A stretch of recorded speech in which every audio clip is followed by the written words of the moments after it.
Did you say something in the chat room? I did. I just let us know when they can hear us. All right, sounds good.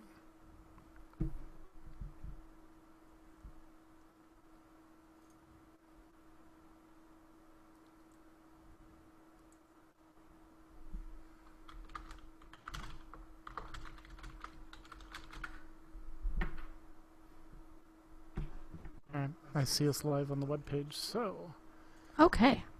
we'll count this down. You're leading this circus, Horse and pony show? Yeah, something like that. All right, whenever you're ready. On this episode of the AIE Podcast, I see babies. AIE celebrates its 8th year of existence. Love is in the air. We have a question of the week.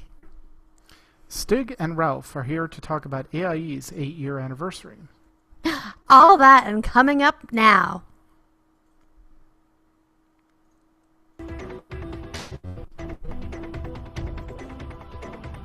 Bringing you the latest news from the AIE gaming community from planet Earth and beyond. This is the AIE Podcast.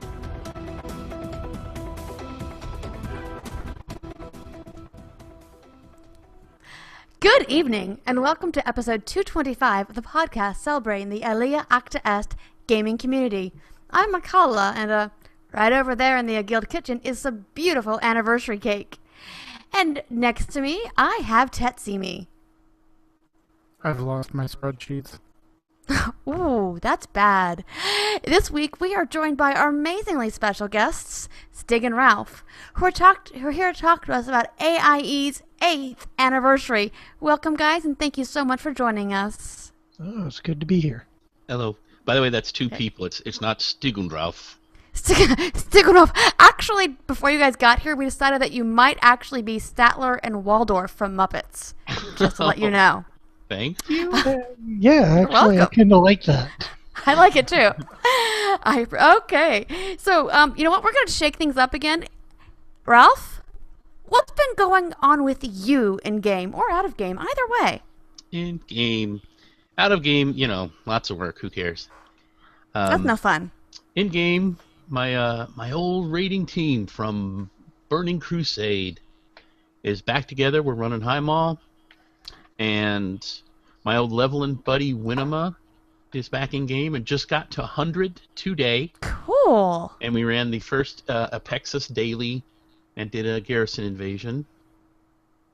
And I actually did pretty good just hanging out in my garrison, getting my gear score up to 645 or so without really doing much out in the world. That's impressive. That's great. Yeah, I had a couple lucky drops. But now we're into the High Mall. We're fighting Tectus. Oh, I hate that fight. We only run one night a week, so we haven't really kicked in yet, so we haven't got very far. Mm-hmm. But it's back. It's the old gang. We all love each other. We're all very comfortable together, so that's a lot of fun. Well, that is awesome. So, Stig, I know you are pretty much one of the busiest men in the universe. What's been going on with you? Oh, well, obviously lots of work stuff. Had to fly out to Ohio this week and didn't have access to a gaming machine out there. So, but what I've actually been doing, I've been logged into game quite a bit, but I haven't actually been playing. I've been rewriting a lot of Greenwall. I'm kind of doing what's called refactoring. So I've been ripping out all the guts and sticking them back in and hoping everything works. And it's funny. So I had my 6-year-old sitting on my lap the other day watching me logged in, and she's like, "Daddy, you don't play very much, do you?" Oh. So it's bad when your 6-year-old can even catch on to that. Exactly. She's like, "Go kill something." But it's good. It's I'm actually probably later tonight I'm gonna get back in. I've got almost my second character up to 100. It's the impressive. I'm leveling as a shadow priest, and I want to do discipline. I'd like to jump into some of the dungeons before I hit 100, but because I haven't played a discipline priest in 4 years, I don't want to jump in and try to start healing again and relearn it in looking for raid or looking for dungeon. I mean, that's definitely something that's best done in a safe and comfortable environment within the guild. Yeah, so if I can find some people, maybe I'll put together a group. But yeah, I haven't been doing anything specific. I tried raiding for a little bit, but I wasn't very good at it. Yeah, it just takes practice, and it's one of those things where we are very fortunate, though, to be in an environment where you might not be the top, and you're not going to get crap for it because we're family. That's at least what I find, because I'm usually not anywhere near the top. So, Ted, what's been going on with you in and out of game? Mostly work. I seem to see a theme going on with the group. Yeah. No, we had a really awesome raid night on Thursday. We got 4 bosses down. Probably should have had 5 bosses down. But Brackenspore was just giving us some RNG problems. And we'll get them down tonight in a few hours, and we're going to get our first looks at Korag, which makes the Tectus fight look like a picnic. So I should probably look at that video. Probably a good idea. Thankfully, it's very similar to Tectus. The ranged group clumps up, picks a target, attacks it, moves on. You're good. Does it have that really great, you move left, left, left, you move right, right, right, you move left, left, left, and then you die? No. I really like that mechanic. No, he's going to drop a big hammer right on you, so everyone needs to scatter and then regroup up, and it doesn't matter which direction you go as long as you're not there when the hammer comes down. Got it. Awesome. Well, thank you for the heads up, so to speak. Okay, so we're going to be digging into our big anniversary show in just a few, but this week, let's go ahead and just talk about a few of the items that have gone on in this week's news. AIE News.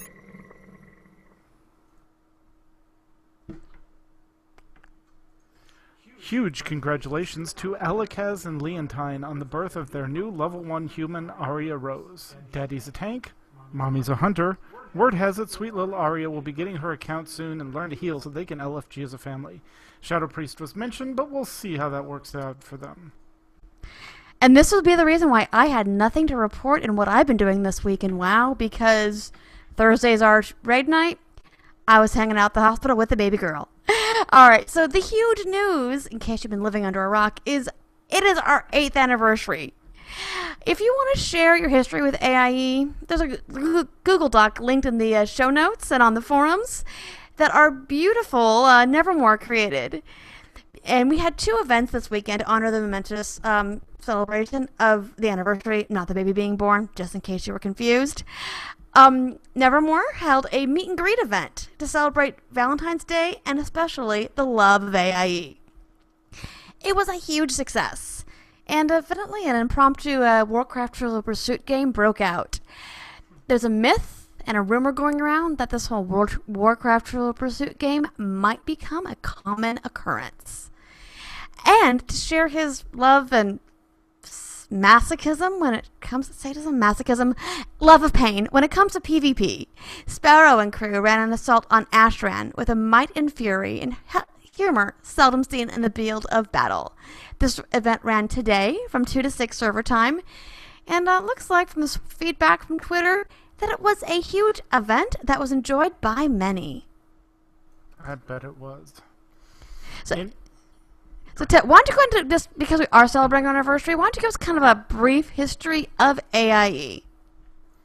All right. Well, in February 2007, Alea Iacta was formed by the creators and fans of several popular podcasts. Guy you may or may not have heard of, Scott Johnson, also known as GURP, the guy from The Instance and Extra Life Radio, along with Randy and Maui from The Instance, Veronica, also known as Winema from Buzz Out Loud, and Mahalo Daily, Len Peralta from Jawbone Radio, and the crew from WoW Add-ons. AIE has gone through a few iterations. Initially, the name of the guild was I Eat Babies, but that was quickly changed due to it not being family-friendly. And Alea Iacta, Latin for the die has been cast, was chosen as the new name.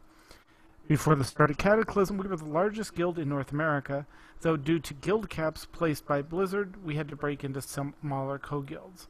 In fact, we're so large we have 11 co-guilds, all bound together by Greenwall, created by our own robot and master planner Stig. And with that recap, let's get to Ralph and Stig and talk about AIE in the past, the present, and of course, the future. Thanks, Ed. All right, so Ralph and Stig, both of you guys have been with AIE for a long time, and you are huge factors in our amazing community. So, Stig, what brought you to AIE initially? Well, I found out about, I came to the Instance podcast and started listening to Scott Johnson's stuff. Actually, just a little while before AIE was founded. Actually, before IE Babies was founded, I had been a listener of my Taverncast. That was the one. Mm-hmm. And I heard a mention of they'd mentioned in one of their episodes about the Instance. So I googled that and found that and really liked it. So after they had formed IE Babies, and that had run into the problem where Blizzard had basically tried to disband the guild, but it was kind of messy and it dragged on for a couple of days. They started the new guild, and I've told this story before, and I'm pretty sure I've told it on the podcast, but I'll mention it again. I joined AIE by accident. Mm-hmm. Because Lorem, who I'm pretty sure it was Lorem, had from WoW Add-ons podcast had got the guild charter, and on the Instance they had announced that they didn't know what the name of the guild was going to be, but look for these people online and you'll be able to get into the guild once we know what the name is. So I had them all in my in my watch list, and I didn't have that one character, the one who had the guild charter, who was running around doing it. And I'm in the starter troll area, or troll and orc area, and somebody whispered me saying, "Hey, I started this guild and I'm waiting for my friends to come online. Can you sign my charter?" Mm-hmm. And I'm like, "Well, yeah, I'm looking for somebody else who is starting a guild now, so I'll sign your charter. I'll quit later and I'll find whoever it is that I'm looking for." Turns out I signed the right charter. Oh, wonderful. Okay. Yeah, it was Lorem. So I logged in later in the day, and guild chat's going nuts, and I'm like, "Oh, which guild is this? Oh, this is the one for the Instance. Oh, okay, I'm in the right place." You did it on accident. Came to the right place on accident. Yeah. Awesome. So you've been a member pretty much since day one. Yeah. I or maybe day 1.5. Yeah. Awesome.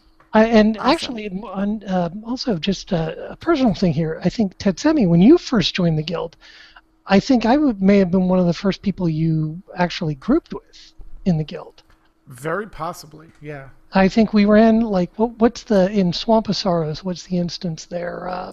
The Lost Temple. Is it? Or yeah, the Sunken Temple. Sunken Temple. Thank you. And because I remember your name from that, and I'm pretty sure that was you were new to the guild. And, we all passed on some on basically all the gear, and you were like, "Hey, this is pretty cool." I remember being really excited about that dungeon, actually. It was a lot of fun. It's like, I just joined it. I'm almost geared. Yeah, it was fun. So, Ralph, how did you come to AIE? Also through the Instance, probably in the summer of 2007. Mm-hmm. Me and one of my buddies that had played a few different MMOs, and we were mucking around with City of Heroes at the time, which is a very fun game, but not a lot of end game, so we were kind of getting burnt out on that. And he talked me into playing World of Warcraft, and through that I listened to some podcasts and came over to Earthen Ring. We both made some characters. We made a tank and a healer, so we figured we'd always be able to get into a group. Right. And just sort of hung out in the guild chat for a while and got to know people and started grouping with people, and then boom, here we are. That's how it works.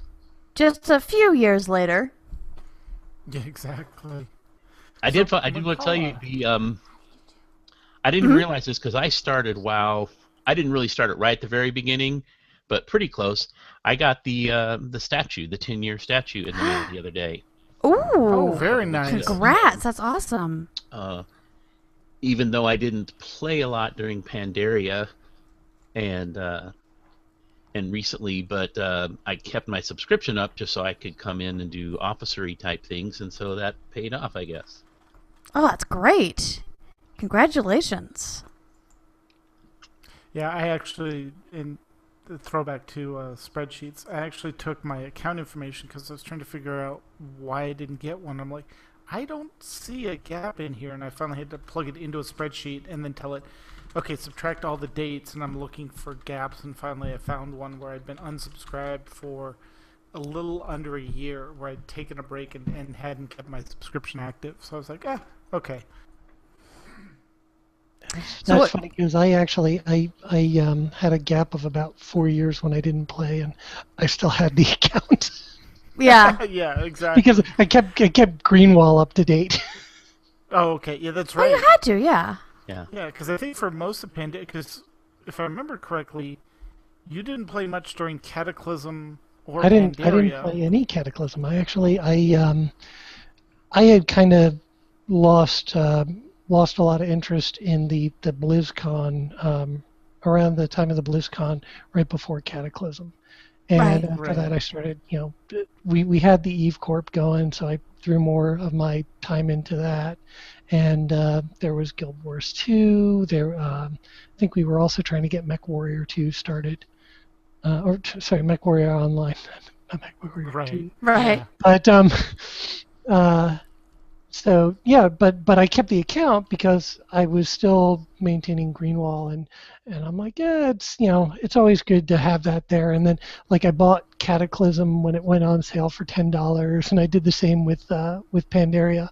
But then when when Warlords of Draenor came out, I'm like, I'm interested. I'm gonna try it out, when it comes out, and I'm glad I did. I like it. Definitely. Great. Speaking of that, what did you use your boost to 90 on? Which tune did you do? I used it on my main on Stig, and I actually bought another one and used it for my priest, which I'm getting up to 100 now. And then I started a monk, which I'm leveling from 1, and I'm gonna try that all the way through.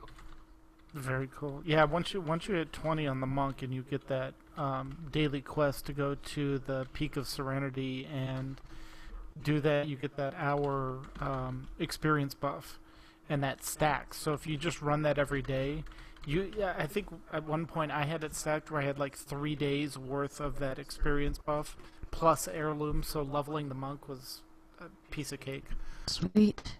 Yeah, I remember watching Kefis level his monk, and it seemed like he'd do 20 levels a day easily. Right. Yeah, because he did the fast. same thing. Yeah, but that's Kefis too. Yeah, It's yeah. also Kef- The world's Yeah, most amazing blind tank. Yeah, he's on our raid team, and the things he can make the characters do with an Xbox controller is just ridiculous. So, Ted, I mean, I know the answer to this, but what brought you to AIE? Well, I had started out in EverQuest, and that was my MMO, and EverCrack.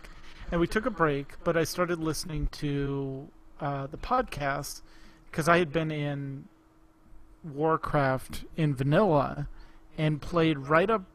I think I left at level 57, no, 47 maybe. And I left before Burning Crusade came out. And then I started listening to the Instance, and I was like, this sounds like an interesting guild. Well, they're always looking for tanks. I'll make an orc warrior, and I'll make him a tank, and I'll level him. And so I got him the month before Wrath came out. The Isle of Coldonis had come out, and I'd got him to whatever the level cap was, and I just sat on the Isle of Coldonis and ran the dailies, trying to get that 5,000 gold for your epic flying mount. Jeez. And it was fun because everyone was in the dailies, and you had occasional PvP if you misclicked on people, and it was fun, and I could run dungeons and stuff. And so that's kind of what the instances brought me to to AIE, and I've been tanking in AIE ever since. Awesome. So what about you? What brought you to AIE? Well, that answer would be you, my dear. So, spring of 2009, we had actually been playing the game Toontown as a family with our, at that time, I don't know, how old was she? 7-year-old daughter, 7-year-old daughter. And it had kind of lost interest, but she was still playing it. And she was always on my computer. And around that same time, or actually in the beginning of 2009, my two closest female friends had started playing WoW. Actually, also a lot of my friends, but my best friends, who I would hang out with on Saturday nights. So one Saturday night, they both had their laptops over. And they were actually gaming with Tet and on their laptops, all playing together. And I'm like, I need to start playing this game, or I'm not going to be able to do anything with anybody.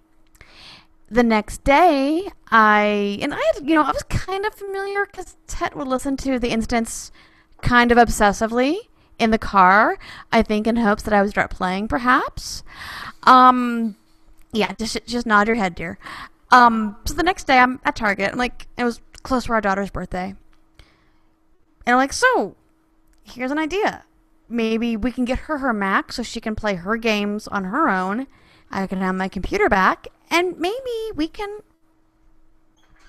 I'll get a WoW account. What do you think?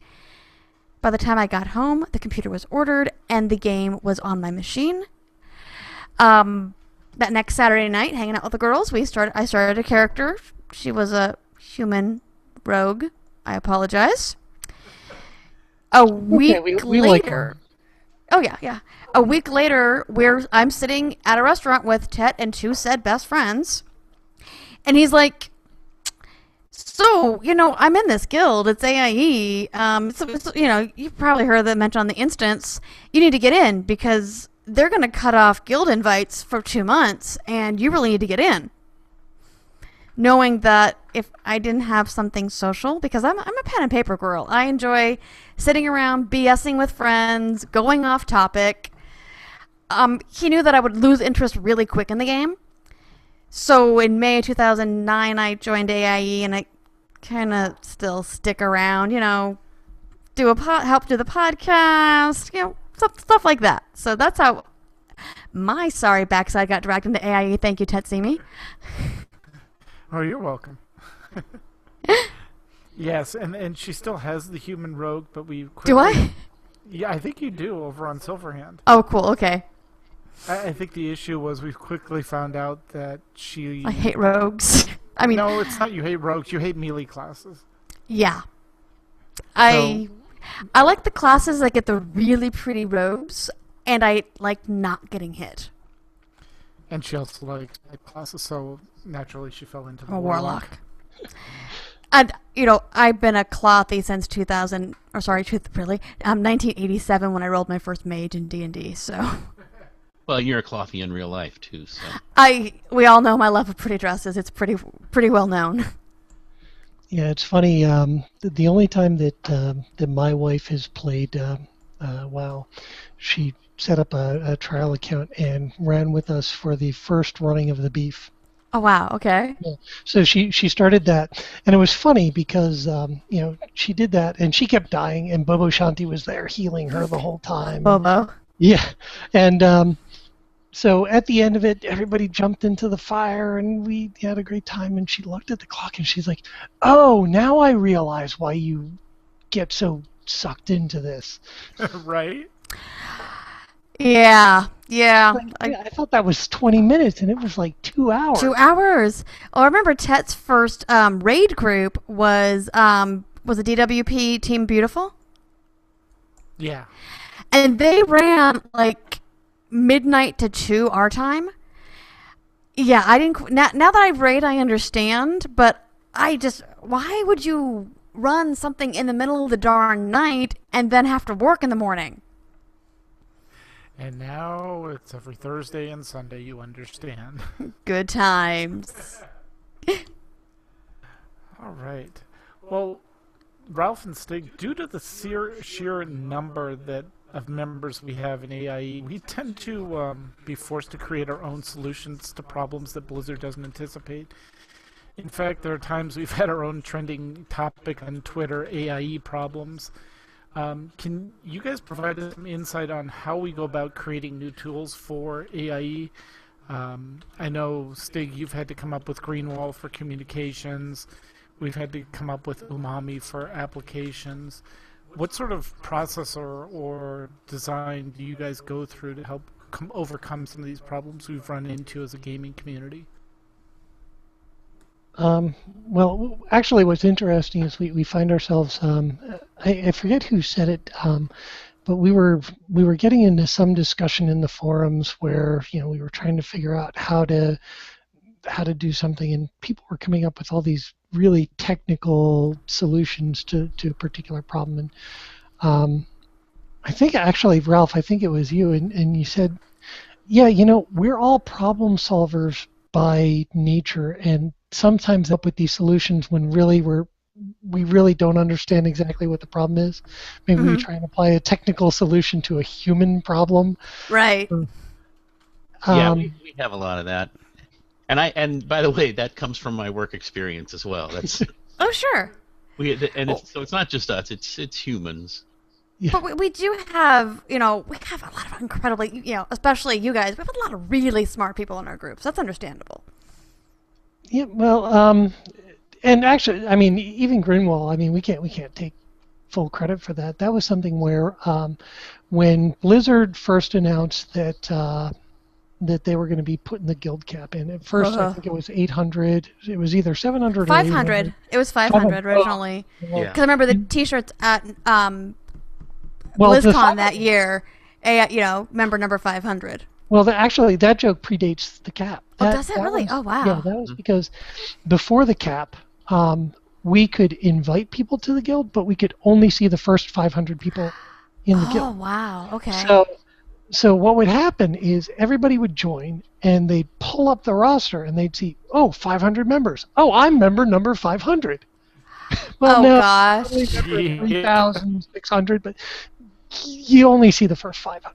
Right. Everybody saw like a slightly different listing, but yeah, that's where that came from. Then they came out, and I think they said originally it was like 750 or 700 members. Okay. Then they raised it up during the beta testing to 1,000. And at first we were like, what do we do? Do we stop inviting people? Because we knew that we could keep the guild.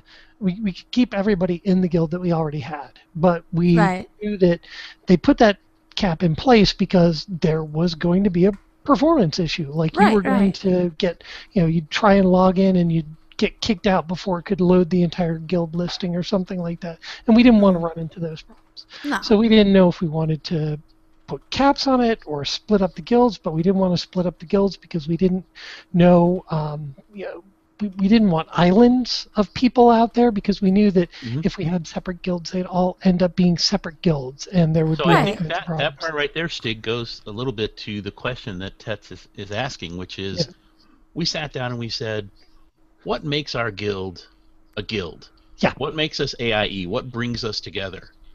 And it's that big guild chat, which people had kind of colloquially called the big wall of green or the green wall. And then when we said, if we can make that work again, then really, if people don't care, it doesn't matter what the actual tag above your head says. If you can still talk with all your friends, that's the thing. So that became sort of a top priority for us as soon as we heard about the. Yeah, that was our goal. Up. Yeah, we didn't care about the because rest. We didn't care how big individual guilds were. We just wanted that green wall. No matter what we do, we all want to be able to talk to each other. Right. Yeah, because I think at that time they also had not brought in achievements yet. If I'm not mistaken, they added achievements afterwards. So we weren't having to tackle it from, well, great, we want everyone in this particular co-guild because they've got this achievement which gets them this pet, which we ran into that last was expansion. Right. Apparently, the guild achievements was part of the reason that they wanted to do the guild cap, because somehow their technical solution for that didn't scale to really big guilds. Yeah, and that was at the time when they announced the guild cap. They said we're doing this because we are going to introduce stuff, but we had no idea what it was going to be at that point. But and I think the timeline on that whole thing, like from when we kind of heard what the cap was going to be, it was about a month before. Jeez. Wasn't it like October to November, basically?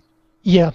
It's sounds something about like right. We had about a month and a half. I think we had a couple of weeks because they announced it right before BlizzCon, and we all went out to BlizzCon. And, Oh gosh. and I remember I was on the elevator with Gafoni. Oh really? You were on that drunken? Because we were with Gafoni and Arezzo about 5 minutes before the elevator event happened. Yes. So, and he was drunk, and we ran into whoever the CM was that had announced that change, and it was shall we say Bashiak. Bashiak.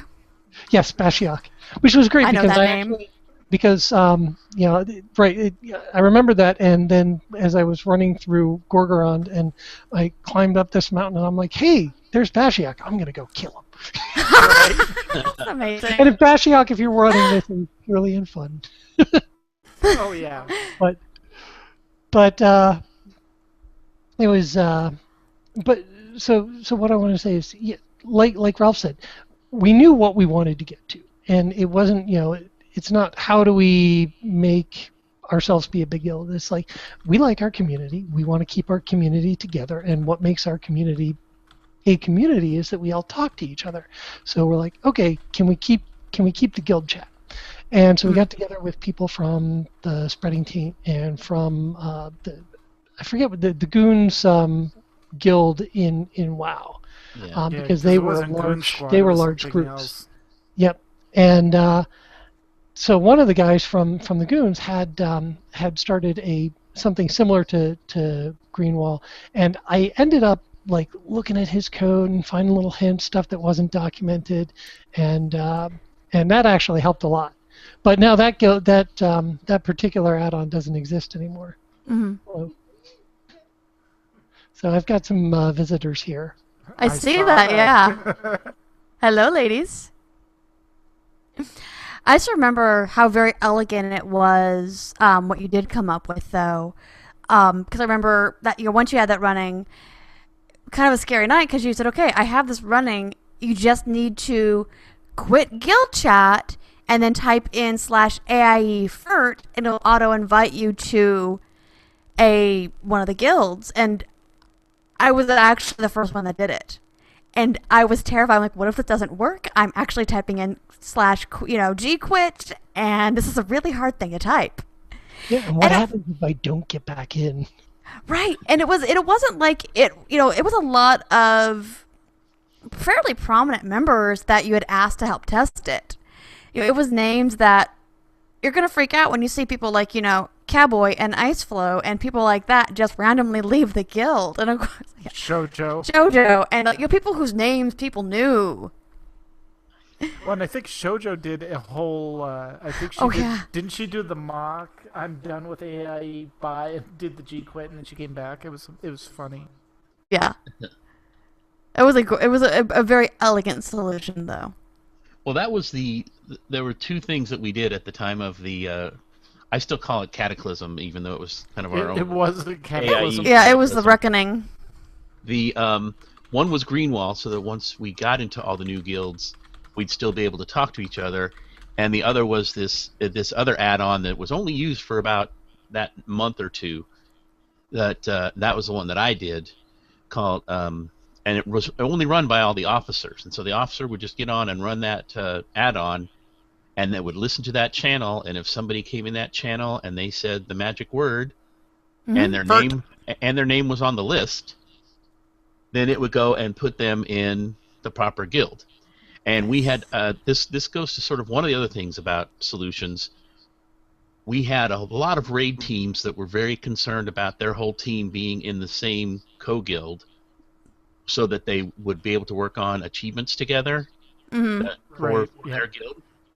So we had gone through and got everybody and all their raids to submit their name to a list, and we ranked them by progression. So we tried and spread them out because we didn't want to get this big thing of one of our co-guilds is way, way ahead of all the other guilds and all the achievements. And so you'll love this, Tetsumi. It was a huge spreadsheet.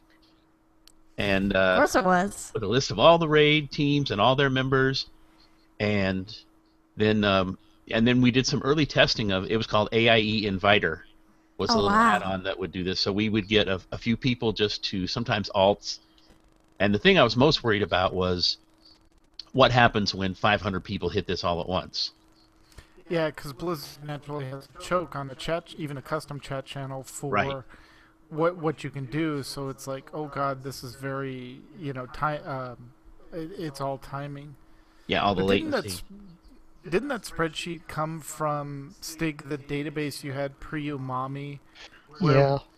Which where was you had that huge, unwieldy, and I Drupal. say unwieldy in the dearest of terms because it, for anyone that's not an AIE officer in WoW, there's a whole process that they had to go through before where Stig would have to basically dump the armory, match it against the database, and then post a list of here's the tunes that can get promoted for this month, and he would have to do that every month. Whereas now with Umami and the way that everything's run, it's a lot easier to cross match everything.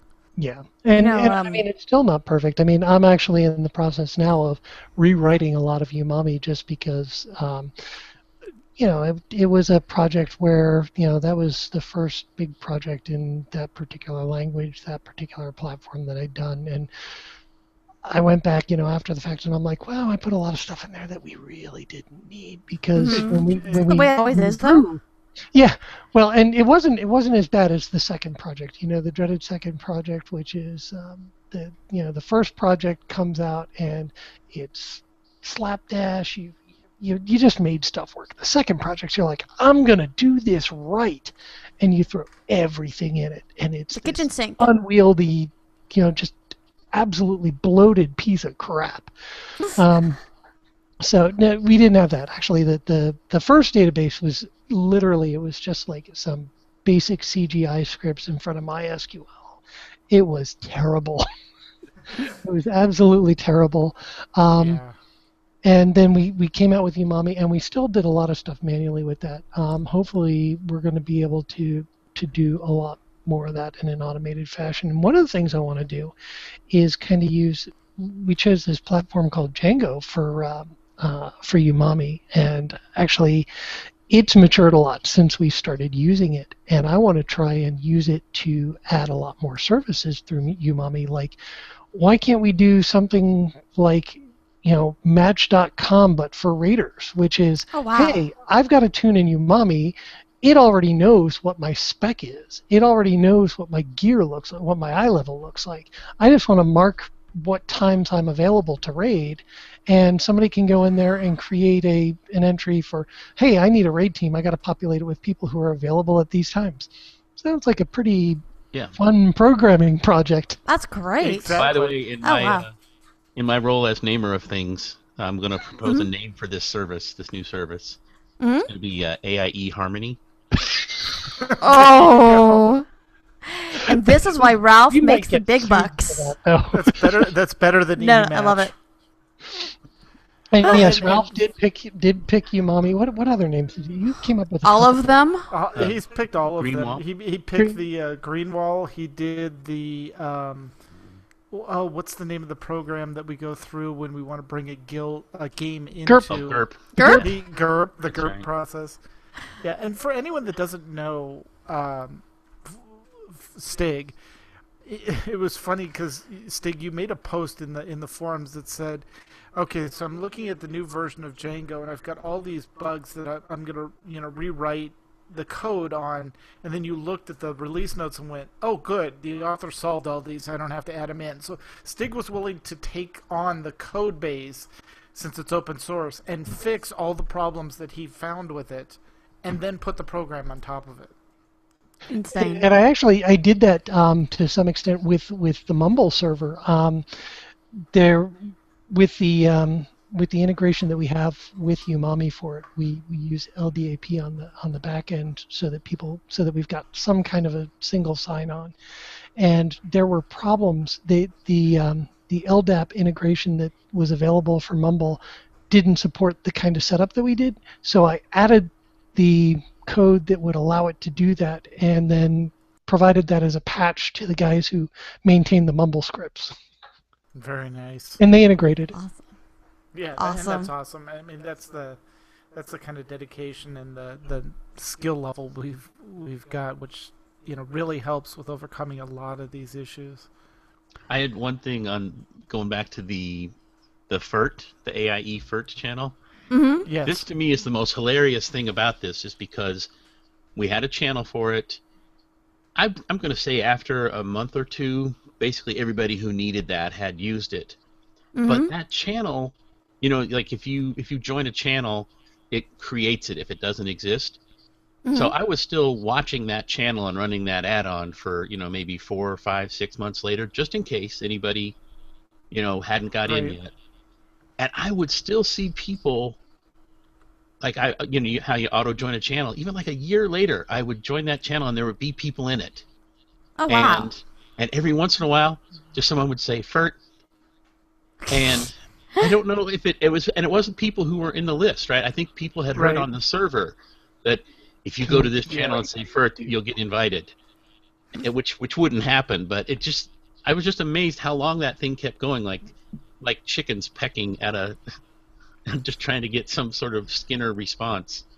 I'll tell you this: our raid team, which is FERT, and the only reason we did FERT was one because of Scott. It's he loves that acronym, but it was Flexi Encounters raid team, so it came out to FERT. We used the Ralph naming convention. Yeah, no, we pulled a Ralph though. We found the name we wanted, and then tried to figure out, okay, what can we put in here that's going to make sense? All right, Ralph. But the funny thing is, we said, okay, well, we need a custom chat channel, so we'll just use AIE FERT, realizing that in the very back of my mind, that channel was still there. And it's funny because when we first started using it, there were still people in that channel. Yeah. Like, we weren't moderators of that channel, and this is, 4 years later? Yeah. Yeah. There's crazy. some weird psychology project that could be done about this. I don't know what it means. Well, and what's weird to me is that means that there are people who didn't run out of channels for other purposes. Yeah, exactly. Right? You've got 10 channels to deal with, and I tend to fill them up pretty quickly because I've got everything going on, which was actually one of the things that was a design goal with Greenwell, was to use as few channels as possible to make it work. And I know one of the things you talked about, Stig, was making it extensible for add-on users down the road so that they could piggyback onto the main chat channel with a custom message that would go to people that use that add-on across the guilds. Because now, if you want to do that, you have to spawn a custom chat channel. So if you run something like an old Carbonite or even Gatherer, it creates a custom chat channel, and then that's the way it communicates to everyone that's using it, regardless of what guild they're in. Yeah, I've got that open as an issue right now, but I don't know how easy that's going to be to do because the just a divergent to the technical side here. There's no way to insert to basically mock up what the add-on sees the same way you can do with guild chat. There's a function that Blizzard provides that allows you to put whatever you want into that chat channel frame and to show the user whatever they want to see. There's nothing that does that for the add-on itself. So it's not as easy to do with the add-ons as it is with humans. Yeah, humans are so easy to work with. Right? Not really. Stig, don't use the robot voice. Because we all know you have the robot voice. So, the great thing with AIE is we're active, not just in-game, but we're also out of game. It's a huge part of our culture. So, Stig, do you remember what your first real-life AIE event was? Well, we actually, what's interesting is that in the New York metro area, I mean, every so often people get together in New York City, but there's really not as much out here. I think, I think they're all in LA or Arizona. Right. We Or collect them, Tennessee. actually. For some reason, we've got a lot of people from Tennessee, Like Georgia, that Kentucky Michigan. area, yeah. Yeah. But the first time that I got together with people from AIE, it was hanging out with Langtheris and who else Tashi? were we? Yes, it was Tashiko. Yeah. And that was a lot of fun. Actually, out of all the people that I've seen from AIE in person, Langtheris is probably I've seen him very often. You know, my wife has met him on a couple of occasions, and it's good. You know, he looks a lot like Claude Akins, Right? I can see that, yeah. like a young, virile Claude Akins, but.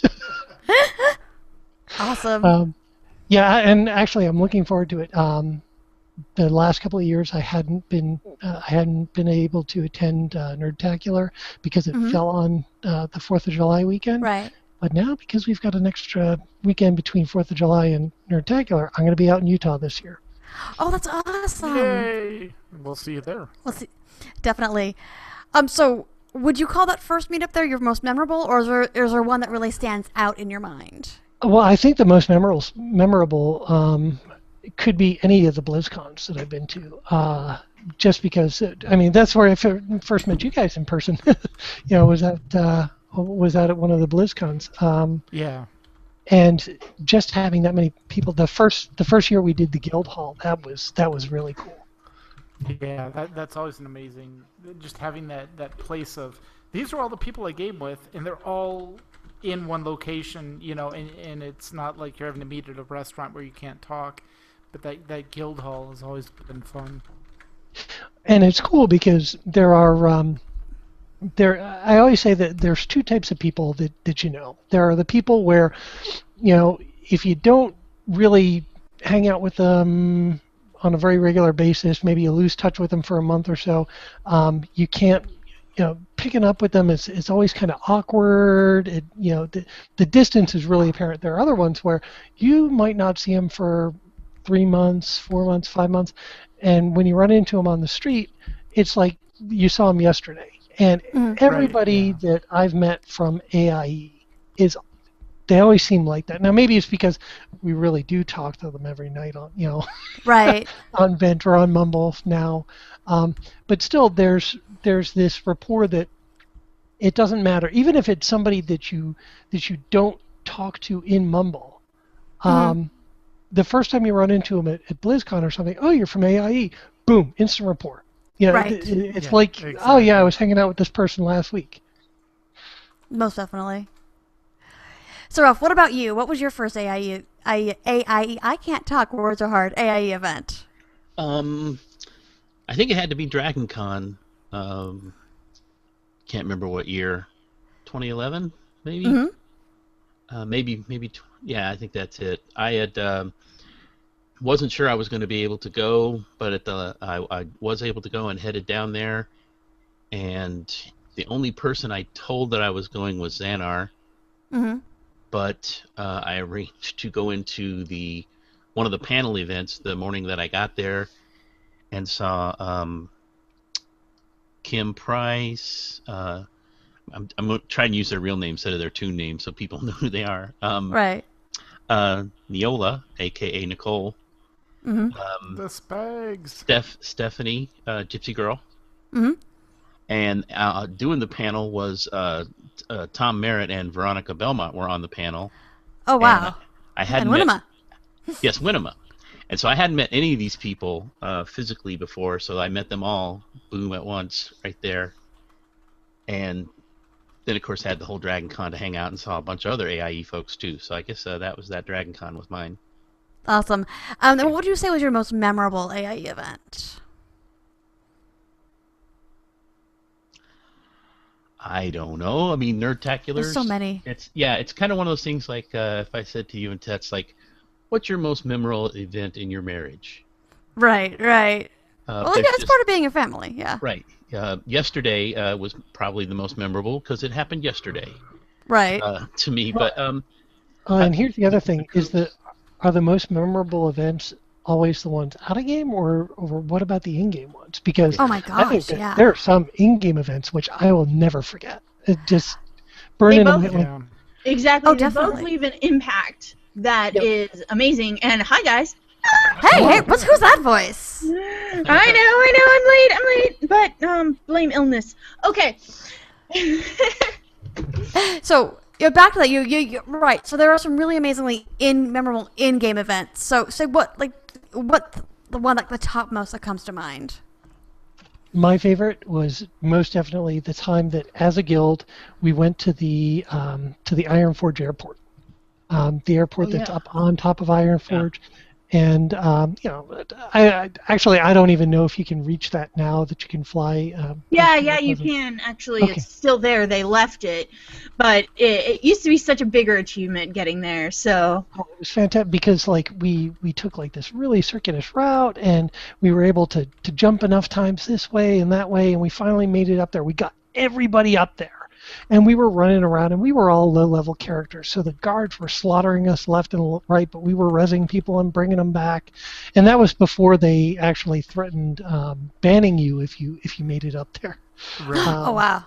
But it was a great event. It was a lot of fun, and I'll never forget how cool it was, because it's like, not only are you doing something that by itself would be really cool, but you're doing it with 100 of your closest friends. Right. Yeah, I did a similar thing once, and I had an Ironforge memory, very similar, where, we all went charging in, Lank and just 2 other people and me, charging in to get that let's shoot him with a BB gun thing, and everybody in Ironforge didn't really attack us. They just stopped to stare at the audacity of 4 people running up to their king and going, "Ah!" Yeah. I remember there was a fishing achievement you could get where you had to fish something out of a pool inside of Ironforge. Yeah. Was Mhm. Old Crafty?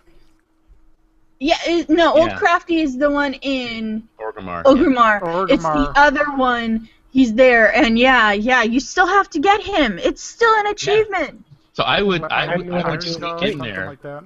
I would sneak in there back into that pool, maybe get killed a couple times, but get way back to the back edge of it, and you can lay down, and sleep, and still fish. So my body is actually underwater, and my fishing pole lets me breathe underwater. So I would be underwater fishing for this thing, and all of a sudden Maui shows up, and it's me and him Oh, in God. there. Right? And we're both trying to fish for this fish in the middle of all these Alliance scum. That every once in a while some Alliance will be like walking by and go, "What?" And then they come What over is and it? kill Yeah. us Yeah, exactly. and bring all the guards, and then we have to start all over. Awesome. And I don't know if it's if I haven't done a lot of the runs, going to sack the cities, but the few that I've done with AIE, one of the best ones that we ever did was when we went into Ironforge. We actually found one little disused room, and somebody was able to sneak in there without being detected. And we got a warlock in there who was able to portal Right. people in, and we had our entire attack party in there, and we just lucked out because nobody walked close enough the building to detect us. So we were there for like 15-20 minutes before we actually launched the assault. And this You know, became yeah. our standard strategy for a while. Oh yeah, 'cause After that, you, yeah. you do that in like the Stormwind basement of the cathedral and that sort of thing. Yeah, Here's the this- thing that kills you: this is the people that second have story the one. auto emote stuff, where they start saying things out loud when things happen, like when they Right. like when they click on the summon thing. I summon you from whatever, and all of a sudden some Alliance person sees that. They see that gibberish that they Right. can't read, and they're like, Mm-hmm. "Something's not right." I know one of my most memorable in game has to be when we do Remembrance Day. Just that gathering. I'm so glad when the Cataclysm happened. I was really worried that we were going to lose that hill outside shrine, Orgrimmar yeah. near the crossroads, the shrine. Yeah, just getting everyone there and that march from there into Orgrimmar is just, it still gives me chills. Awesome. Yeah. Well, like the real life stuff. My first one was we had a picnic in Canto Park in Phoenix. It was actually one of the first meetup I went to. And between members and family, I would say we probably had like 40 people there. Yeah. I remember because, I didn't really know anybody besides like you and Vikella and her sister who was in the guild at that time. And she just kind of stopped by because our friend's sister, she's a lawyer. She was just kind of really casual. In fact, she kind of mocked us for, she even mocked herself, like, what, is some pimply-faced kid going to sit there and look at my guild application and say yes or no? And, it was kind of weird and awkward. And then, like, my first big event was probably that BlizzCon where we started the guild hall. Yeah. And that kind of actually was one of my most memorable real ones, too, because that was the putting names to faces, being told by someone named Stig, oh my gosh, I thought Makala was a guy, at breakfast that morning. Well, what's the name of that restaurant? I can't remember it. That little place over there. Was it Baker Square?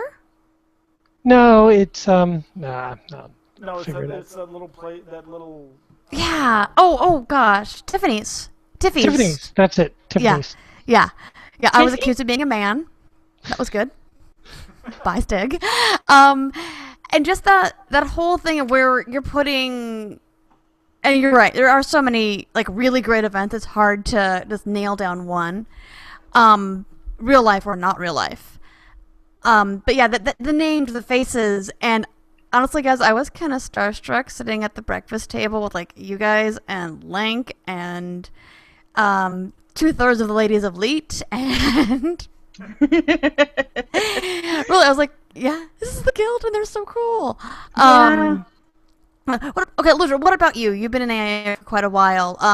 Do you remember your first, like, real life event? Yes, I do. It was actually the, let me see. I'm not sure if we did meetups before the BlizzCon thing, but I know it spurred a lot more after, and I even organized like a dozen of them before I got really sick. Mm-hmm. And it was just it's such a great experience bringing people together. Like, one of the last ones I went to, somebody brought a bunch of swag because they happened to work at the gaming industries. And this one guy had driven all the way from Sacramento and gotten stuck in traffic to hang out with us. And for people who don't know, Sacramento and coming down to like LA, that's quite the that's a bit of a haul. Yeah. And then he was shy about asking for a clock. Like, oh my gosh. He didn't want to ask for this clock, which was one of his favorite things, happened to be in clock form, and we're like, here, clonk. You drove forever. Yeah. You can totally have anything you want. Don't be shy about the clock. So we all stayed next. We all stayed extra with this guy, and then because nobody wants to say goodbye, we leave the restaurant. We go across the street to like this board gaming place, which is massive and awesome and everything. And everybody always is there, and they kind of frown at us because we tend to congregate in groups while we're talking and browsing. And I guess, and we're loud. Yeah, a little bit. But no, they're more upset because, you know, I guess people steal that way. Oh, okay, yeah, distraction. Yeah, but then I'd go and I'd ask them stuff about certain board games and certain games, and then they'd get all tongue-tied. Like the right, because you're a girl and you're asking about games. I know, and I was like, I thought we were over this. I thought, you know, no. Like gaming in general. Nope, apparently not. Okay, that's fine. And then we'd go to Starbucks for another 3 hours after that because nobody wants to leave the meetups, and it's really great. You know, it's just a great feeling that everybody is so enthusiastic about meeting up in real life that they're all reluctant to go, you know? That is so really, really cool. Now, question, would you say that's your most memorable meetup, or does any come to mind, or just... Oh, what would no, you say? That is not nearly my most memorable. Now everybody's gone over the first BlizzCon thing, like, and that was highly memorable for me. I met Mikella, she had no voice, so... Oh, gosh, yeah. Yeah, don't listen to that the podcast. She was so busy. She's like, oh, hi, bye. And I'm like, okay, we didn't... Yes, no one knew any. I barely knew anybody. I was kind of shy. Maybe I was shocked for being called a man. I don't know. No, I don't know. Toshi introduced us, so. Yeah. But I remember my first Nerdtacular and the AIE segment in Nerdtacular and running around and being entirely disorganized because half my costume had gone away and I needed to find it, and it was so the pony. Yeah. Yes, me in a big bright pink wig and dressing up Gomez in a not as bright pink wig. And poor Gomez. My daughter loved that. She loved the fact that, hey, look, all of Daddy's friends are dressing up like ponies. Oh, that was spectacular? I didn't know that. Yeah, it was. I said or Tuesday, one of the two. And my husband had a trivia contest through me during the trivia contest, seeing who could come up with the answers faster, and it was so hilarious to me. And I was exhausted and handing out prizes, and anybody who looked like, like slightly bored, like I kind of don't know what to do, and I'm scared, but I don't want to sit here. I'd throw a T-shirt at him, and it was so great. We were the swag girls. That was fun. Yeah, and people bullying me this time into taking swag that I really wanted. Well, actually, you bring up a good point. Is that there are a lot of these events where it's like, people see people from the guild like me or Ralph or Lang Ferris, or Scott or Randy, and say, oh, these people are celebrities. No. But I mean, the best part that I love, I especially love during Nerdtacular, you get to meet all these people that you normally wouldn't meet, if you're just hanging out on Mumble. We like that. We like the fact that we get to see everybody from the guild. We like it. I'll wear an AIE shirt around town and stuff like that. I'm hoping somebody says, you're an AIE. I did the same thing. I've had that at work. I know a bunch of guys, and actually there was one example where a guy was talking in guild chat once, and he said, oh yeah, I just got laid off at work, and I'm looking around now, and he was talking about that, and so I whispered him, and I'm like, oh, what do you do? Where do you live? And he told me he was doing like server operations or something like that, and I'm like, oh, well, out, in this other area of the country, we're actually hiring some people. You may want to. He actually works for the same company I do. Oh wow! Yeah, I've got awesome job interviews through my friends that I made through AIE, and I've had some really great experiences that I never would have had. Ever. Most definitely. Without you guys, and it's so crazy to think that all I did one day was listen to my friend Alakaz go, hey, you ever listen to podcasts? And I went, no, what's a podcast? All I did was hop in a shuttle and say FERT, and look what happened. Look what happened. You guys want to do a fun experiment, go look at LinkedIn sometime recently, because mine is now about a third people, contacts and links from, just because it finds stuff in your email or somehow finds people.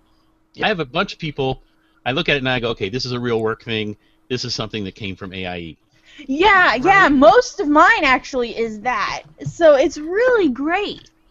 Even like, I've got people at work who are like, they're like, oh yeah, you play Warcraft, right? I saw you, because actually my name's out there, but right. But actually, going back to Nerdtacular, the thing is, what's most memorable? There are certain parts of Nerdtacular that were fantastic. They will in no way, shape, or form be the most memorable. Be given the light. Also, recover those memories. Ever be given the light of day.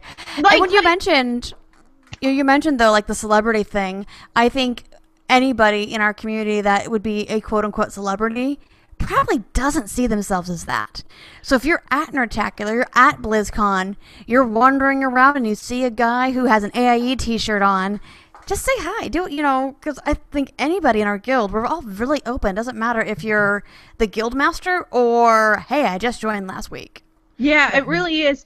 Nerdtacular is the first time somebody asked me for my autograph, and I was like, why? Yeah. Right? Yeah. Like it's gonna be some sort of scam. There's they got a contract underneath there that you're actually signing. Yeah.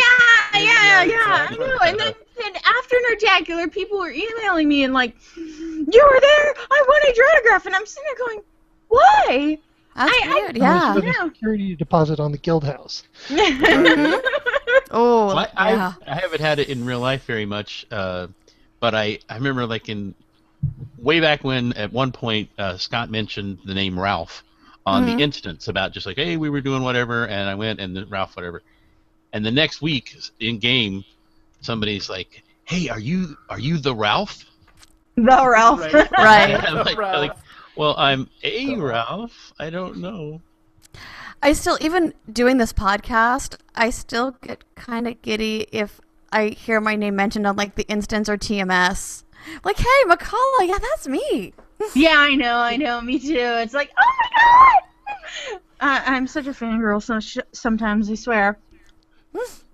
So I know we've kind of gone over it, but Ludra, Mm-hmm. you want to go and tackle that next question? I know we pretty much have talked about it on and off, but I have no idea where we are. that's okay. Just favorite AIE memory. I think we what is kind your- of just combined them. Yeah. We were kind of talking about them, but Yeah, we're favorite good. AIE memory, not the biggest, not the boldest, The- not the one that pops out. In game, yeah. Like very favorite in game, like what sticks out forever. You want me to start? Yeah, sure. Yeah, that sounds great.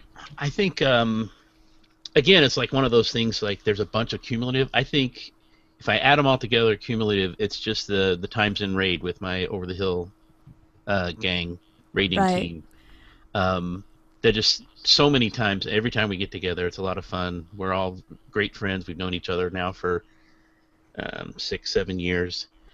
But if I think about like a singular memory where it just kind of affected me right in the moment it was during Burning Crusade, and it was do you remember you used to have to kill those 3 sons of Gralak or whatever before you could go off to the Ograla area? Mhm. And we were in a little group of 5 people, and we were getting ready to pull one of them, and Winema was with me, and she said, "Are you ready?" And I'm like, "I'm pulling. I'm ready. Of course I'm ready. Why the hell are you asking me this?" And then I went ahead and pulled, and right in the middle of that is when she promoted me to officer, which I had no inkling she was going to do. Oh, it's awesome. And so everybody in the guild is saying, "Congratulations, yay, whatever." And I'm like, "What? What's going on? What's happening?" And I figured out what it was. I'm like, "Oh my gosh, this is great!" And then we all like finished up and we head off to the next guy because you got to kill multiple of them. Mm-hmm. And then we're like halfway to the next guy, and I'm like, "Guys, we got to go back and kill him again because I forgot to loot him." Oh my gosh. Oh. That is amazing. But that was one where you just actually like caught my breath because I wasn't ready for it. I had no idea it was going to happen. Mm-hmm. Good. So, Stig, what about you? Anything that just sticks out there? One singular memory? Actually, my favorite memories, and I'll say because it's an entire class of memories, is anytime I have been in a guild group, and we're going out there, and you think, you get into a guild or you get into a group, and you always think, I got to do this right. I've got to know what I'm doing. Every time we get in there and we take down a boss, or we try to take down a boss, and we all wipe. And the first time it's like everybody's like, "Okay, let's try it again." Exactly. It's There's no the point in right sort of attitude, and it's not one of those ones that's like, "Oh, we don't care if we make it through." It's just like, "Okay, we'll try this. We'll get it right. We'll figure out even if if somebody's lagging behind in gear or somebody doesn't know the fight, people will say, we'll take the time and we'll figure out what's wrong and we'll do it." But just the simple fact that we have fun with it. If we're gonna wipe, we don't say, "Oh, okay, just everybody die." We say, "Banana hammock." Everybody. Right. Exactly. Yeah, Right. the We need to start infamous doing that in banana FERT. So, Ted, what about you? What's your favorite singular memory? That's tough. I think to kind of piggyback on what Stig said, when I started in Wrath doing tanking, and I was trying to get ready for raid and didn't have a raid team, there was a call that went out in guild chat that said, "Hey, we need an off tank for next Rammus." And this was Naxxramas in Wrath, not vanilla Naxxramas. And they're like, is anyone available? I said, well, I'll tank it. I don't know the fights, but I'll tank it. And I got invited, and they had basically had most of it on farm, and they're like, okay, we just need you to stand here. And I think the first boss we had to fight was Gluth. And I'm like, okay, well, what do you need? What do we have to do? Okay, just stand here, taunt the dog. When we say, I'll run around and grab grab the zombies, and then we'll go from there. And since they had a lot of loot, I ended up getting 3 or 4 pieces of loot, including some tier pieces out of there.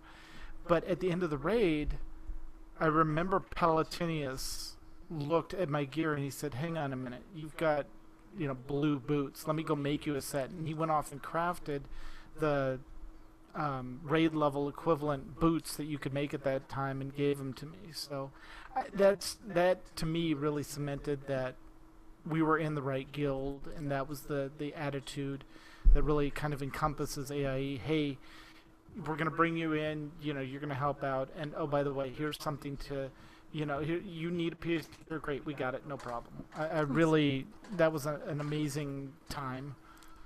So, and Elidra, I know it's going to be hard for you to come up with just one, because I see according to the document you have lots of them, but what would you, no problem, so what would you say your one favorite in-game memory is? Okay. Now, this is going to sound... It's fairly recent, actually. Everybody's like, oh, back then, but it's something that it means so much to me that I'm hoping I can get through this without tearing up. Lately, as everybody knows, I've been battling this mystery illness, for the last year. Really hard to talk about, can barely walk some days, very difficult. But when I go to AIE, doesn't matter. I can be having, the worst day, so much pain, and my raid team's like, hey, you're late, it's cool, we understand. Or, God, see, I told you I could barely get through this. Everybody is just so understanding and so great, They understand when I'm in a bad mood.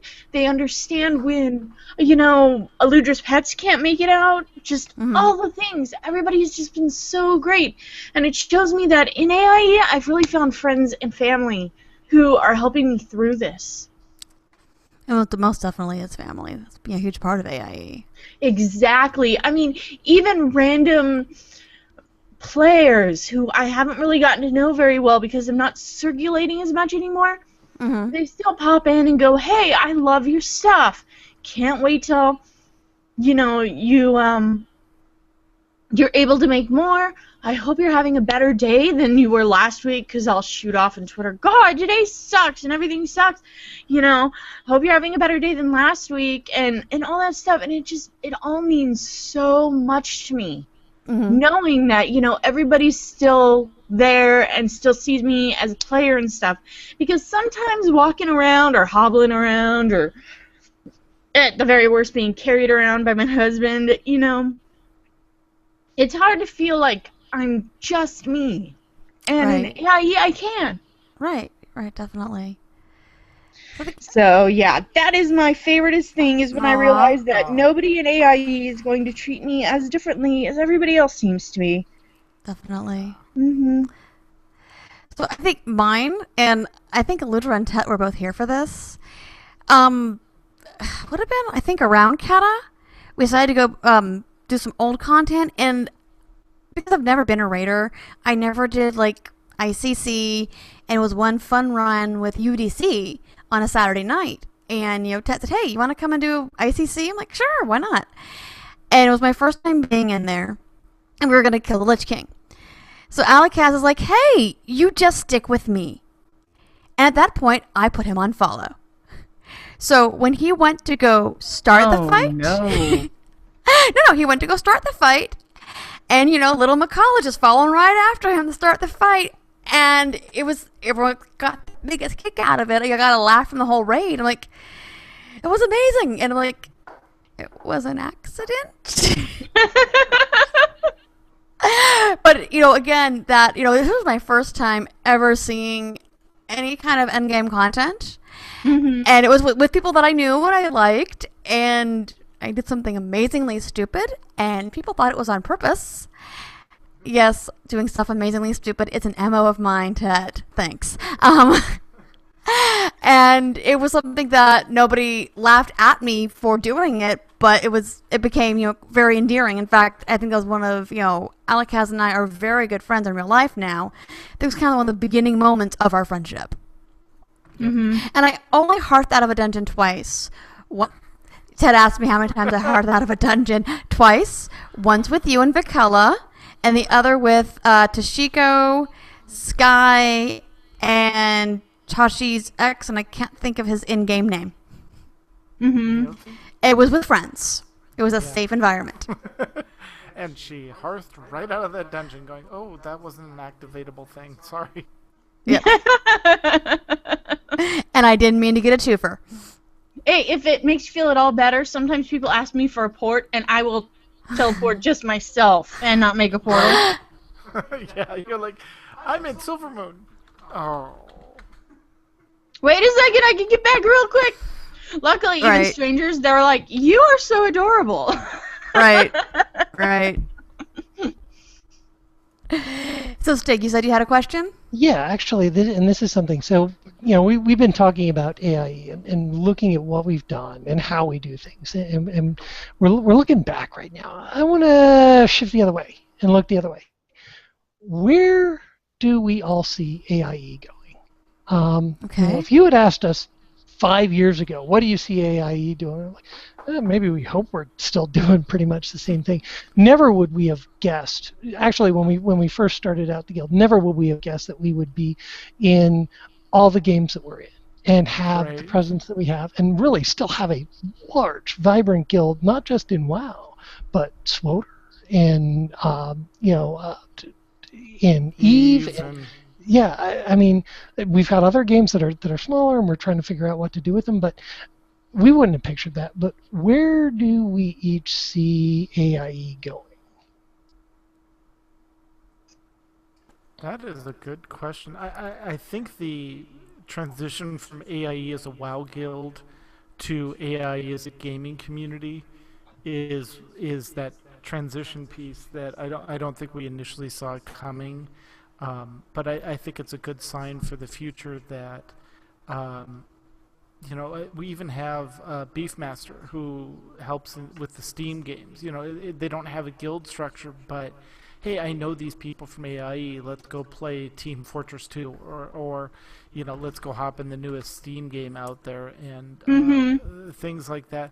And that's to me where I really see AIE growing into is growing not necessarily just in a game, but as a gaming community, as a place where somebody can join and say, oh, hey, I like playing these games. These are good people. I can play these games with the people. Yeah, and there's always somebody like in the AIE chat rooms and stuff, even in Steam. And if you look in the Steam group for a certain game, you can find a match for what you're playing. It's so great. Yeah, and it's interesting because the entire reason that we're in the other games is at one point in time we kind of thought that WoW itself was drawing to a close, and we didn't know how much staying power there would really be with that. And we said, there are a lot of new games coming out. They seem like pretty cool games, but there's a lot of them, and everybody is not going to go from WoW over to one game, and we'll just pick up stakes and move to that one game. So we're like, how do we do Well, that? at least not forever. I mean, there is that 2-week period or so, or 2-month period where it seems to be less busy in WoW when something really big and shiny comes out, but everybody always comes back. I think the worst I ever saw was when Skyrim released. Yeah, but even even if say it did collapse and it bottomed out, everybody would go their own separate ways. So we're like, how do we maintain this? Because I don't care if I'm playing WoW, but I want to play with these people. Yeah, right. And that was the entire idea. And right now, I mean, we see there's been a lot of discussion now with like Guild Wars 2, there's the expansion coming out. We've got the guild in there, but it's really not been active. Very active, right? When do we shut it down? When do we say we really don't have an official presence there? And it's that's different up to the GM. Yeah, that's up to the guild master of that specific branch. Like Elder Scrolls Online, when things got as pretty empty and slow, and the bugs were just out there, and nobody was logging anymore, Stu went, okay, you know what? We're done here. We've accomplished what we wanted, and I feel we need to pack up. Now, I believe Ralph is the head of Guild Wars, and he doesn't feel that they're done. So he's not going to pack up. And that's how it should be. As long as he's willing to put in the work.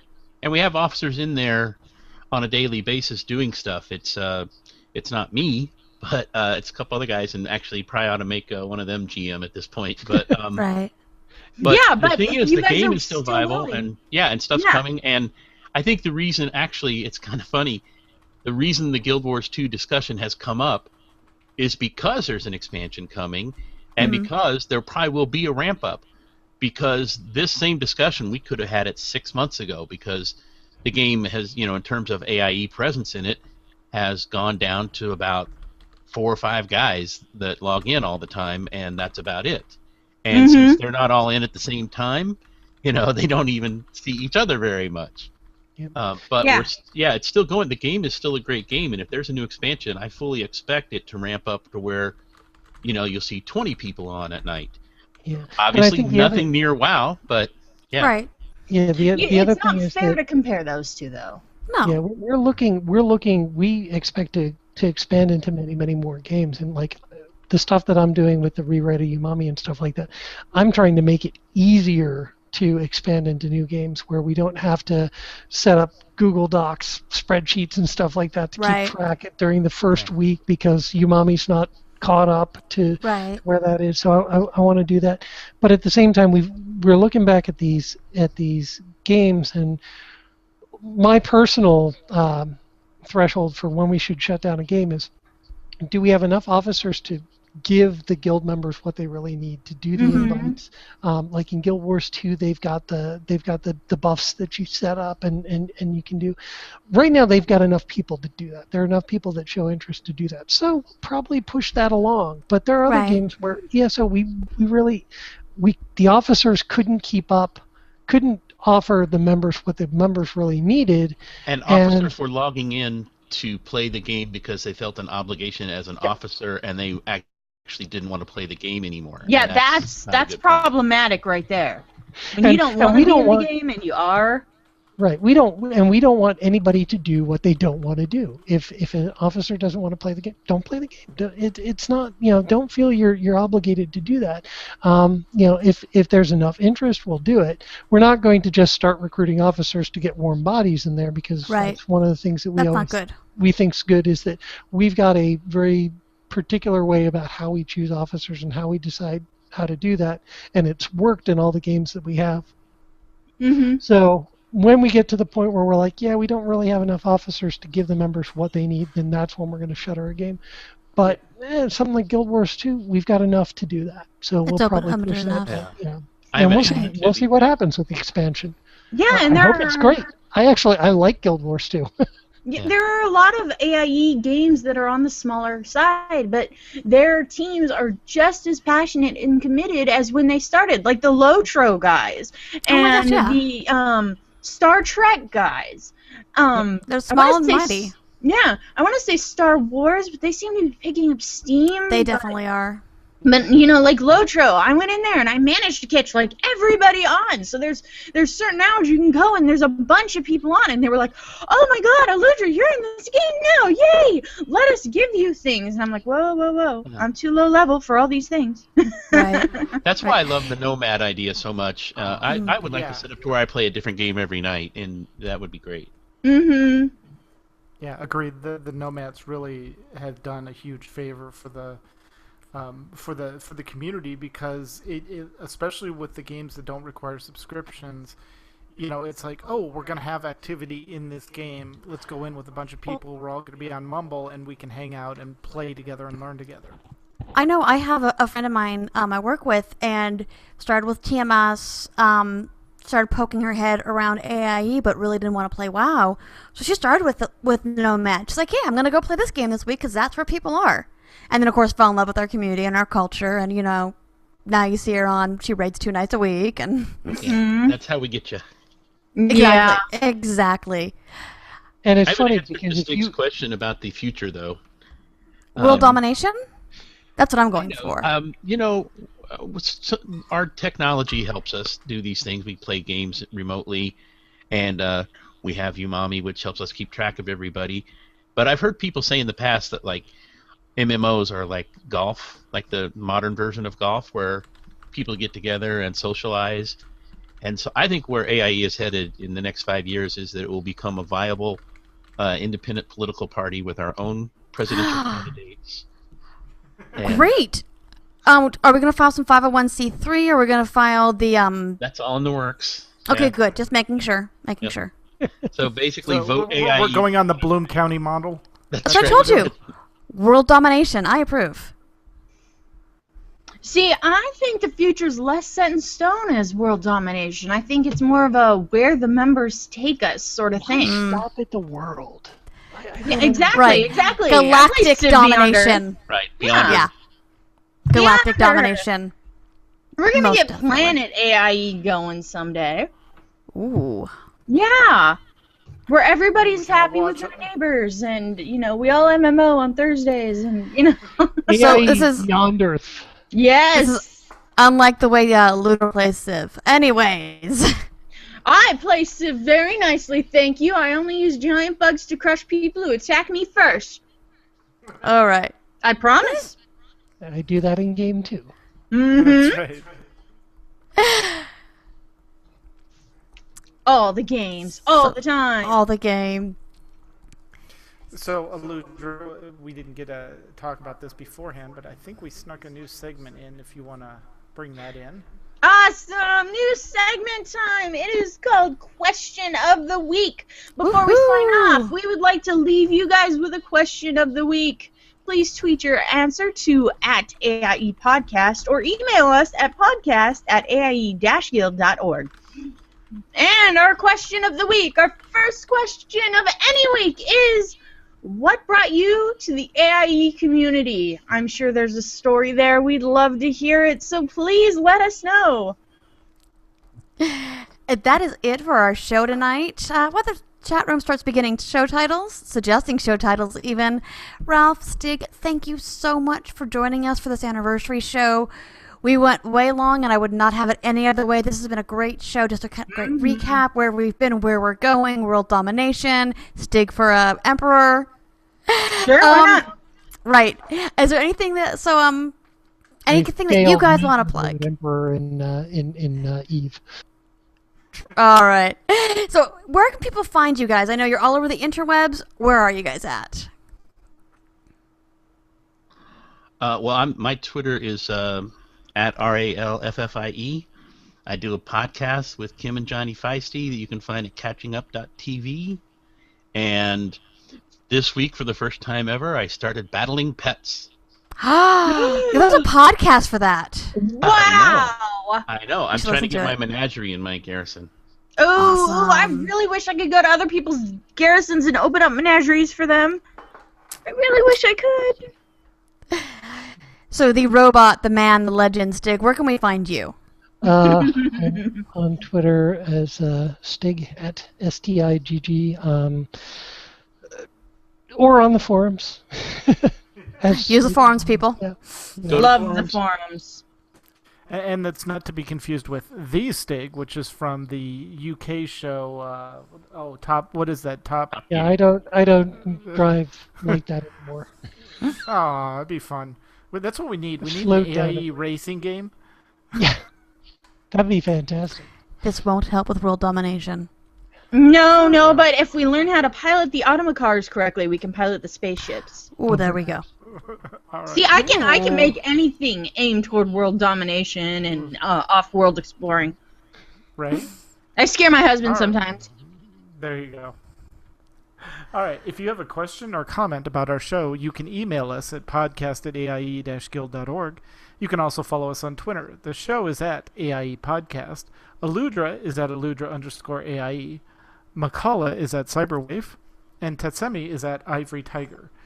We record live with video every Sunday at 8 p.m. Eastern, 5 p.m. Pacific. You can join the chat room and play along with us on our website at the AIEpodcast.com. Our theme was composed by the amazing Andrew Allen. Follow him at Keys with Soul or visit his website, keyswithsoul.com. And now it is time to play all of the great AIE member segments we have received this week, including Overly Dramatic News, Ask Miss Mulgra, Mega Minute, Ask a Magus, and This Week in AIEU. Ooh. So next week, we're going to be talking to Hoots and the crew from Eve. So until then, AIE, this is Makala. This is Tetsemi. This, I swear, is Aludra. And this has been the AIE Podcast. Yay, Kermit. Huzzah! Oh my god. Dude, what a great show, guys. Thank you so much. Yeah, you guys are awesome. You know, thanks for making this such a memorable anniversary show. I like Sybil's. MSG is filled with umami, too. Yes. Okay. MSG is delicious. We went an hour and a half, and that was with Aludra only being here for a third of the podcast. Had you been here the entire time, my dear, we would have done a 2-hour podcast. Oh, yeah, definitely. I am just so bummed that I woke up so late, and I'm like, I'm going to catch the end. Doesn't matter. I've got to make the effort. And then you guys are still talking. I'm like, yes! It was correct. We're like, okay, it's the anniversary show. Let's have Aludra lead. You know, let's have, yeah. I am completely sorry about that, yeah. It happens, honey. No, that's why there's 3 of us. I know, and you guys are so great. I probably would have quit a long time ago, but you guys all insist I don't. Did I really say that I thought you were a guy? You did. Hey, Stig, not my husband. Not that she in real person was a guy, but the name. The character Makala was a guy. Yeah. That's funny. Yeah. But I remember that's actually one of my memories was actually meeting you guys. Oh yeah, it was amazing. One of my husband's memories is playing Jenga with you. Yes, and it was funny too because I met him with you, and then I forget, maybe it was at Nerdtacular or something like that. Yeah. It was after we met at BlizzCon, and I saw him, and I'm like, "You look familiar. Where do I know you from?" And he said his name, and I'm like, I don't recognize the name. He's like, oh, I'm Aludra's husband. I'm like, that's it. Yeah, he's pretty used to being Aludra's husband. Yeah. I remember after that BlizzCon, I haven't gone to any BlizzCons, but afterwards, talking to Stig either on some other subject or in chat, whatever, I remember him mentioning that he met Tetsemi and Makala and that they were really great people and a good part of the AIE community. Yep. So even after that, yeah. Thank you. Yeah. But, all right. Well, I will take us off air. Bye, guys. So, Thank you, guys. It was awesome.